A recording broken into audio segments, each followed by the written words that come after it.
This is a review for your quiz, which is on probability. So we're just going to go through some review problems together to get you ready. This says you randomly draw a card from a bag that has the letters B-I-N-G-O. You do this 30 times. The results are B, you picked 11 times, I, you picked 4, N, you picked 9, G, 3, and O, 3. What is the theoretical probability of drawing a card with the letter N? So theoretical is if you have these 5 letters in a bag, how many times would you draw an N? So again, it's going to be want over total. There are 5 letters total, right? B-I-N-G-O, 5 letters. Only one of them is an N, so 1/5. It says write it as a percent. So 1/5 is 0.2, which is 20%. So there's a 20% chance of drawing an N. What is the experimental probability? So that's looking back at, okay, we did the experiment. Now, what is that probability of drawing a card with the letter G? So again, want over total. We pulled 30 times, so that's our total, and we got G 3 times. We need to write it as a fraction, so all we have to do is simplify. Divide both by 3, and we get 1/10. So the experimental probability of drawing a G is 1/10. Number 3 is what is the experimental probability of not drawing a card with the letter I on it? So experimental, again, we're looking at our results. There were 30 times total. We pulled I 4 times, so that leaves 26 left. So 26 out of 30. I then am going to simplify that. Divide both by 2. And I'm left with 13 out of 15. If I write that as a percent, I just take 13 divided by 15, and I would get about 87%. So there's an 87% chance of not drawing an I based on our results. This says you spin a spinner that has 3 equal sections with the colors pink, purple, and green. If you spin the spinner 50 times, predict how many times you would land on green.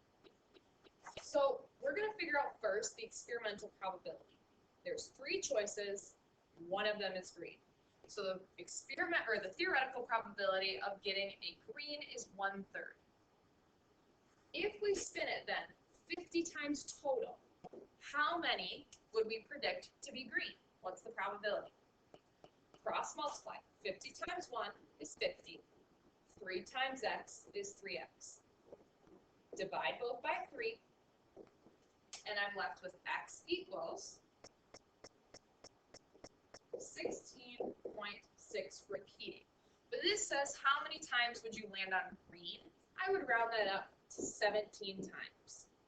So 17 times out of 50, you'd be predicted to land on green. That's the theoretical probability. This is find the probability of landing a dart inside this small rectangle. So again, we're going to take probability of what we want over the total. So we want this smaller rectangle. So I'm going to do small over big. The small rectangle over the big rectangle. We're going to find the area of both to find our probability. So area of rectangles is just length times width. So I need length times width over length times width. From there, I'm going to plug in what I know. 2 times 3 over 8 times 8. The area of the small one is 2 times 3, which is 6. The area of the large rectangle is 8 times 8, which is 64. From there, I'm going to change that into a percent. It doesn't say to, but that's just what I'm going to do. 6 divided by 64 is 0.94. About, I rounded, which is 94%. That is not correct. Sorry, this is not 0.94. I was going to say that doesn't seem right. 0.094, which then if we bump that decimal over, would give us 9.4%. So there's about a 9% chance of landing in that smaller rectangle. A spinner with 4 equal parts numbered 1, 2, 3, and 4 is spun 26 times, and you landed on the number 2 5 times. So that's your experimental probability. You did an experiment. How many more times do you need to spin the spinner so that the relative frequency is equal to the theoretical probability? So we know our experimental, or our relative frequency, experimental probability, is 5 over 26. Right, we got the number 2 5 times out of 26. The theoretical probability of getting a number 2 is 1 out of 4. There's 1, 2 out of 4 equal sections. These are not equal, so what we're going to do is we're going to take 5 over 26, and we're going to figure out how many more times we need to spin. So on to my 26 spins, I'm going to add a certain number of spins. That's what I'm trying to figure out. All of those spins are going to give me the number 2. We set that equal to 1/4. I then add my parentheses, and I cross multiply. 4 times 5 plus x equals 1 times 26 plus x. Then I'm going to distribute, and I get 5 times 4, which is 20. 4 times x, which is 4x, equals 1 times 26 is 26, plus 1 times x, which is x. I now need to solve this for x. So the first thing I'm going to do is I'm going to take 20 away from both sides, and I'm left with 4x equals 6 plus x. I want to get x by itself, so I'm going to take x away from both sides, so now I'm left with 3x equals 6. Now to get x by itself, I'm going to divide both sides by 3, and I'm left with x equals 2. So we need to spin this spinner 2 more times. One way to check if we have the right answer is to plug your x in and see if you get 1/4. So I'm going to do that. I'm going to take 5 plus 2 over 26 plus 2. And I'm left with 7 over 28. 7 over 28 reduces to 1/4.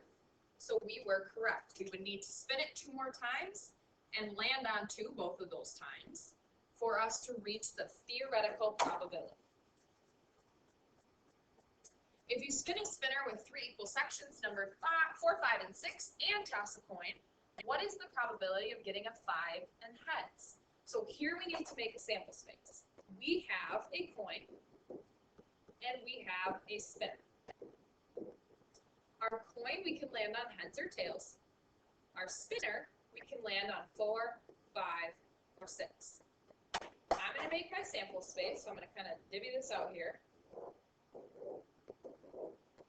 And I'm going to figure out what my options are. So I could get a 4 and a heads, 5 and a heads, 6 and a heads, 4 and a tails, 5 and a tails, 6 and a tails. It's asking what's the probability of getting a 5 and a heads. So there's only one option that includes 5 and heads. So one option out of 6 total. So 1/6 chance of spinning the spinner and it landing on a 5, flipping a coin, and getting a heads.